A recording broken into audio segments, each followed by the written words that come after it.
মাছের ভিতরে যে কত তেল ভেসে উঠেছে। এই যে আসসালামু আলাইকুম এভরিওয়ান, কেমন আছেন আপনারা? আশা করি ভালো আছেন। নতুন ভিডিওতে সবাইকে স্বাগতম। এই যে এদিকে আছে কে এটা? এই তোমার নাম কি? দেখেন কথা বলবো না, ভাব নিয়ে চলে যাবে। ওর নাম হচ্ছে মারিয়াম। আর এ পাশে আছে কে এটা? তোমার নাম কি? জারিন। তোমার হাতে কি? ললিপপ। ললিপপ। কিসের মধ্যে ললিপপ লাগাইছে দেখি? দেখেন, এটা হচ্ছে নারকেলের শলা, এর মাঝে এটা কি?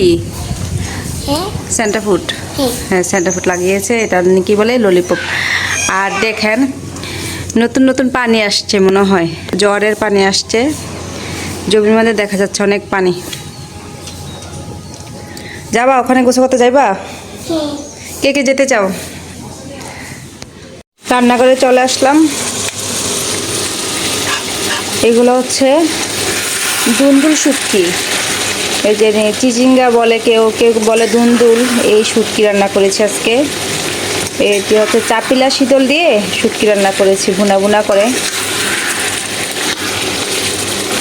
এই দুন্দুল শুটকি রান্না করলে অনেক পানি ওঠে, অনেক ঝোল ওঠে। এই ঝোলগুলো সব শুকাইতে হবে।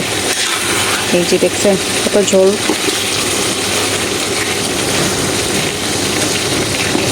এখানে এই পিসগুলো কি পিস বলেন তো? আপনারা জানবেন কিভাবে আমি না বললে? এগুলো হচ্ছে পাঙ্কাশ মাছের পিস, দেখেছেন? এই যে বড় বড় পিস।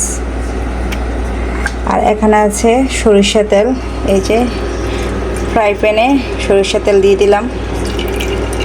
এই যে লেবু আছে না, লেবু রস দিয়ে দেবো এখন। লেবু রস দিলে দেখা যাবে হালকা একটা গন্ধ থাকে, যে এই গন্ধটা আর আসবে না, এই জন্য লেবু রসটা দেওয়া।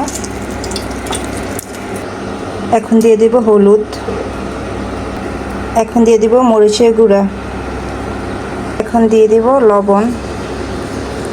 এখন ভালোভাবে মেখে নিতে হবে, সবগুলো একসাথে ভালোভাবে মেখে নিচ্ছি।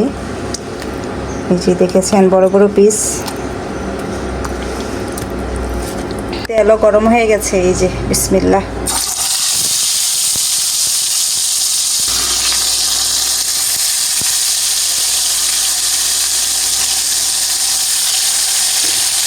কড়াকড়িভাবে এক পাট মাছ ভাজি হয়ে গেছে, এখন উল্টিয়ে দেবো।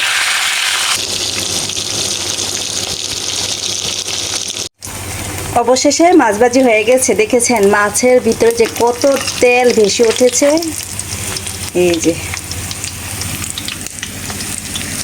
গরম গরম ভাতের সাথে গরম গরম মাছ ভাজি খেতে কি যে মজা লাগবে। হ্যাঁ, আপনারা একবার হলো এভাবে ট্রাই করবেন।